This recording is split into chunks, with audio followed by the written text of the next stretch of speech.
Dear students, आज हम class 11 subject maths exercise 1.2 का पार्ट सेकंड पढ़ेंगे। फर्स्ट पार्ट में हमने finite set, infinite set and empty set के बारे में पढ़ा था। अब जो नेक्स्ट हम पढ़ने जा रहे हैं वो हम पढ़ने जा रहे हैं इक्वल सेट्स के बारे में। देखो, दो सेट इक्वल कब होते हैं, ये डेफिनेशन, इसके डेफिनेशन समझने से पहले नॉर्मल अपन समझ लेते हैं कि दो सेट इक्वल जब होंगे कि उन दोनों सेट के अंदर जो एलिमेंट्स है वो सेम होने चाहिए।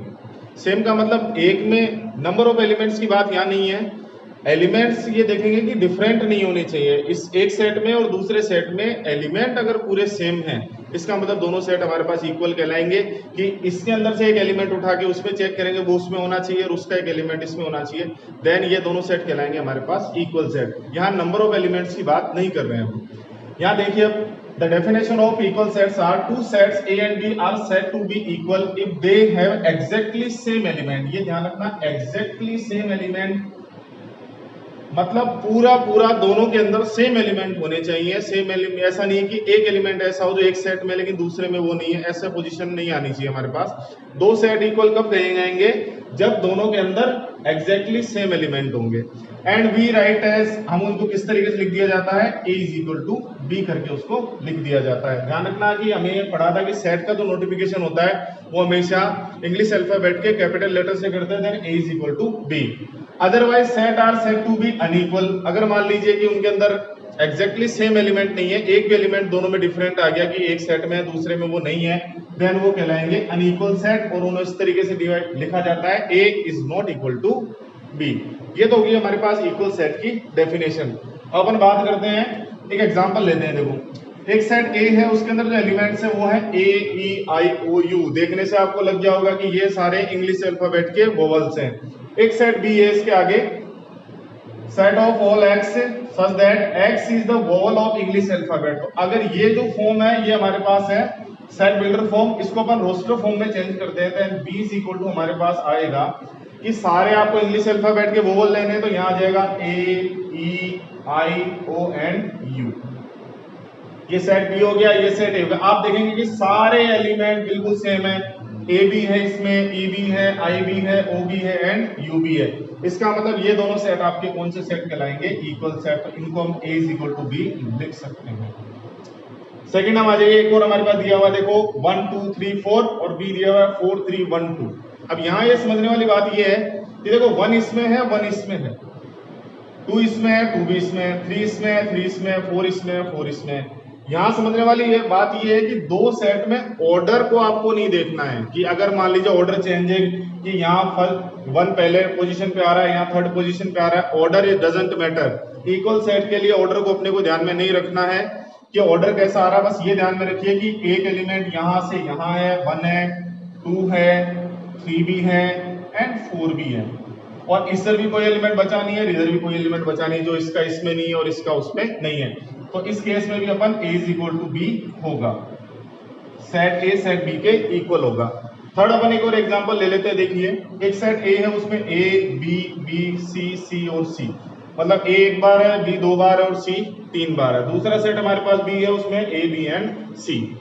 अब यहाँ देखो, मैंने डेफिनेशन में बताया था कि आपको नंबर ऑफ एलिमेंट्स के बारे में बात नहीं करनी है। यहाँ नंबर ऑफ एलिमेंट्स अगर अपन बात करेंगे, यहाँ 6 है और यहाँ नंबर ऑफ एलिमेंट्स आपके पास 3 है।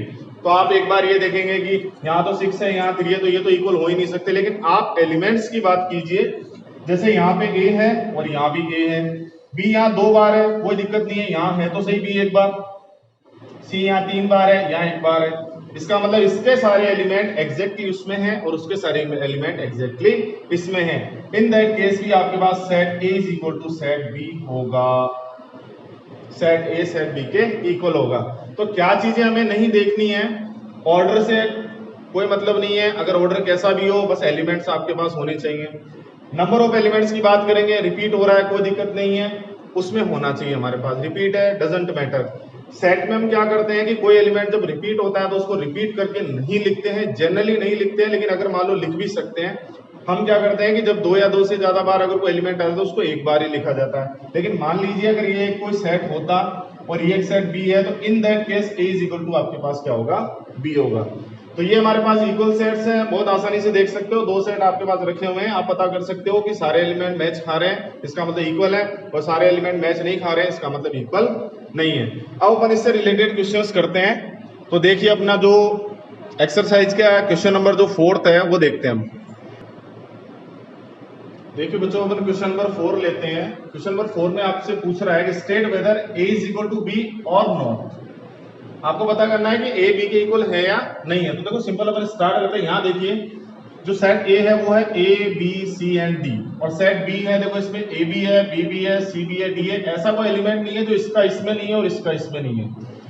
इसका मतलब set A is equal to set B हो जाएगा।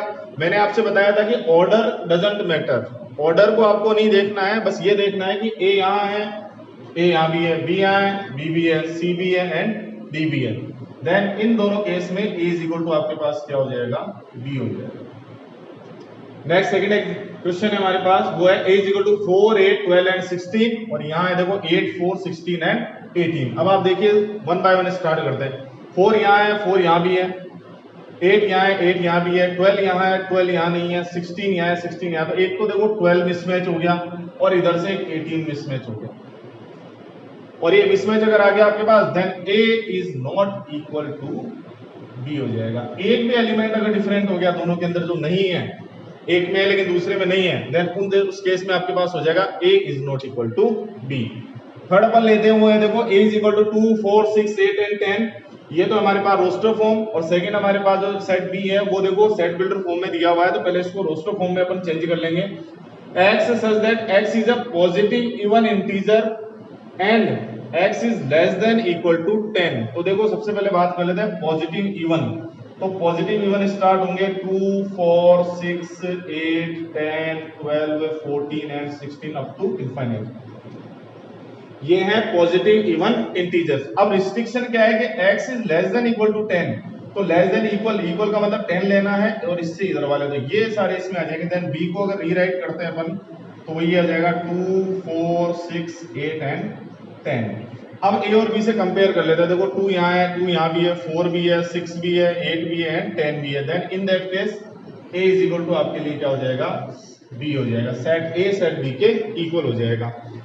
थर्ड अपन फोर्थ जो हमारा क्वेश्चन है वो ये है a is equal to x such that x is a multiple of 10। तो देखो मल्टीपल ऑफ 10 अपन ले लेते हैं, 10, 20, 30, 40, 50, 60, 70 up to infinite.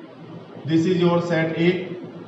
And B की बात करें, B अपने को दिया हुआ है। अब अपन यहाँ चेकिंग करते हैं। देखो 10 यहाँ है, 10 यहाँ भी है, 20 यहाँ है, 20 यहाँ भी है, लेकिन एक मिसमैच हो गया 15 का। 15 वहां है लेकिन यहाँ नहीं है। एक भी एलिमेंट अगर आपके पास नहीं आ रहा है, मैच नहीं खा रहा है, दूसरे सेट में नहीं है, then A is not equal to B। इस तरीके से हम इक्वल सेट के बारे में पता कर सकते हैं। बहुत ही आसान है। दो सेट को देखना है, नंबर ऑफ एलिमेंट्स नहीं देखना है, ऑर्डर उनका नहीं देखना है, केवल अपने को ये देखना है कि एक के सेट में जितने एलिमेंट्स हो वो सारे दूसरे सेट में है या नहीं। कोई भी ऐसा एलिमेंट नहीं होना चाहिए तो दोनों सेट में अवेलेबल नहीं हो। ऐसा ही एक और क्वेश्चन है, क्वेश्चन नंबर 5 है, उसको भी देख लेते हैं अपन। देखिए स्टूडेंट क्वेश्चन नंबर जो 5 है हमारे पास, are the following pair are sets are equal और नॉट। तो आपको इक्वल एंड अनइक्वल के बारे में बताना है। तो फर्स्ट जो हमारे पास वो है सेट ए दिया हुआ रोस्टर फॉर्म में 2 and 3 एलिमेंट्स इसके दिए हुए हैं 2 and 3, एंड सेट बी जो अपने को दिया हुआ है वो दिया हुआ है x such that x is a solution of equation x square plus 5x plus 6 is equal to 0। देखो ये आपके पास है सेट बिल्डर फॉर्म। तो सबसे पहले इसको रोस्टर फॉर्म में चेंज करेंगे। आपको दिया हुआ है कि इसके सॉल्यूशन है तो इसका सॉल्यूशन अपन निकाल लेते हैं। तो देखो इसका सोल्व कर लेते हैं अपन। तो ये देखो हमारे पास ये कुछ इस तरीके से हो जाएगा। यहीं से स्टार्ट कर लेते हैं। X square plus 5x plus 6 is equal to 0। Then अपन स्प्लिटिंग द मिडिल टर्म वाला फॉर्मूला अप्लाई करेंगे। 6 into 1 कितना हो गया 6, और दो नंबर ऐसे लेने हैं जिनको प्लस करने पे तो हमारे पास आ जाए 5 और मल्टीप्लाई करने पे आ जाए आपके पास 6। तो then 2 and 3 x square plus 2x plus 3x plus 6 is equal to 0। 5x को डिवाइड कर दिया 2 पार्ट में, 2x प्लस 3x। अब दोनों से कॉमन ले लेते हैं अपन, यहां से कॉमन ले लेंगे और यहां से कॉमन ले लेते हैं। तो देखिए x कॉमन लिया तो x प्लस 2 बच गया। यहाँ पे प्लस का साइन है, जैसे प्लस का साइन आएगा आगे वाले का साइन चेंज नहीं होगा। अगर यहाँ माइनस का साइन होता तो आगे वाले का साइन चेंज हो जाता। अब देखो 3 और 6 में से 3 कॉमन आ जाता है तो आपके पास बच जाएगा यहाँ पे x प्लस, और डिवाइड करेंगे 6 को, ये 2 इज इक्वल टू 0। तो देखिए यहाँ से x प्लस 2 यहाँ से कॉमन आ रहा है, x प्लस 2 यहाँ पे भी है, तो x प्लस 2 कॉमन ले लिया अपन ने, तो इधर बच जाएगा आपके पास x plus 3 is equal to 0। अब दोनों को देखो 0 करेंगे तो x plus 2 is equal to 0 और x plus 3 is equal to 0। तो x is equal to -2 and x is equal to -3। तो ये दो आपके पास सॉल्यूशन हो गए। देन सेट b को अपन किस तरीके से लिखेंगे रोस्टर फॉर्म में, b इज इक्वल टू इसके अंदर आ जाएगा -2 एंड -3। अब आप इसको इससे कंपेयर कर लीजिए, देखो a में है 2 3, b में है -2 एंड -3। इन दैट के जो फर्स्ट है उसके अंदर a is not equal to आपके पास हो जाएगा b। सेकंड हम आगे चलते हैं, देखो a x such that x is a letter in the word follow. Follow जो वर्ड है उसके लेटर्स लेने हैं। तो देखो अपन यहां से लेटर ले लेते हैं, अपन इसी को डिफाइन कर लेते हैं रोस्टर फॉर्म में। देखो फॉलो में जो रिपीट हो रहा है उसको नहीं लेना, एक ही बार लेना। तो देखो एक तो एफ आ रहा है, एक ओ आ रहा है 2 टाइम्स है, लेकिन अपन एक ही बार लेना है। एक एल आ रहा है और एक डब्ल्यू आ रहा है। ये अपन ने सेट किसको डिफाइन कर लिया, ए को। Same as it is set B को डिफाइन कर लेते हैं। देखो वुल्फ में डब्ल्यू एक ही बार है, ओ भी एक ही बार है, एल भी एक ही बार है, एफ एक ही बार है। अब इसको और इसको आपको क्या करना है, कंपेयर करना है। देखो W यहाँ है, W यहाँ भी है, O यहाँ है, O यहाँ भी है, L यहाँ है, L यहाँ है, F यहाँ है, F यहाँ भी है। सारा एलिमेंट्स क्या कर रहे हैं, मैच कर रहे हैं। इसका मतलब in that case A is equal to आपके पास क्या हो जाएगा, B हो जाएगा। अब आप सोच रहे होंगे इनको रिपीट करके क्यों नहीं लिखा। आप रिपीट करके भी लिखोगे, ऐसा हमने क्वेश्चन किया था अभी इससे पहले एग्जाम्पल में, कि रिपीट करके भी लिखोगे उससे कोई मतलब नहीं है। हम जनरली सेट पे क्या करते हैं, जब कलेक्शन करते हैं इसके लेटर्स का कलेक्शन करेंगे तो रिपीट वाला कलेक्शन नहीं करेंगे, क्योंकि वो 2 बार आ रहा है तो उसको एक बार ही अपन लिख सकते हैं। तो यहाँ पे इसको और इसको जब चेक किया दोनों सेम आ रहे हैं, in that case A is equal to आपके पास क्या हो जाएगा, B हो जाएगा। अब नेक्स्ट अपन आगे बढ़ते हैं, क्वेश्चन नंबर 6 है। बहुत सिंपल क्वेश्चन है, उसमें ये दिया हुआ है कि आपको ये सेट दिए हुए हैं A से लेकर S तक। अब आपको ये निकालना कि कौन सा सेट किसके इक्वल है। तो देखिए A में आपके पास 2 4 8 12। अगर आप देखेंगे 2 4 8 12 कहीं भी नहीं है, यहाँ भी नहीं है, ये भी नहीं है, ये कहीं भी नहीं है, तो A किसी के इक्वल नहीं है आपका। सेट B की बात करते हैं 1 2 3 4। आप देखेंगे देखो यहाँ पे D के अंदर 1 2 3 एंड 4 आ रहा है। In that case B is equal to आपके पास हो जाएगा D। पहला तो ये हो गया। सेकंड देखिए और भी कोई अगर है, C पे चलते हैं 4 8 12 14। देखो आगे कहीं भी 4 8 12 14 नहीं है, ये भी किसी के इक्वल नहीं है। D हमारा किसके इक्वल आ गया, B के इक्वल आ ही गया। E की बात करते हैं -1 एंड 1। आप देखेंगे देखो 1 एंड -1 ये दोनों आपके पास सेट क्या है, इक्वल एलिमेंट्स है। Then E is equal to आपके लिए हो जाएगा G। लास्ट बात कर लेते हैं, G इसके इक्वल हो गया। F और H के अंदर देखो 0 तो मैच कर रहा है, लेकिन यहाँ 1 है, यहाँ A है, ये भी है, एक दूसरे के इक्वल नहीं है। देन ये केवल आपके पास 4 सेट ही हैं जो 2-2 के पेयर में क्या है, इक्वल हैं। इस तरीके से हम क्या कर सकते हैं, इक्वल सेट का पता कर सकते हैं। और बहुत आसान टॉपिक है जिसके अंदर हमें केवल नंबर एलिमेंट्स देखने हैं केवल हमें, और एलिमेंट्स क्या होने चाहिए हमारे पास, पूरे मैच खाने चाहिए, एक भी एलिमेंट डिफरेंट नहीं होना चाहिए। तो आई होप आपको ये समझ में आ गया होगा। ये 1.2 एक्सरसाइज का पार्ट सेकंड था। अब नेक्स्ट वीडियो में हम एक्सरसाइज नंबर 1.3 कंटिन्यू करेंगे। Thank you.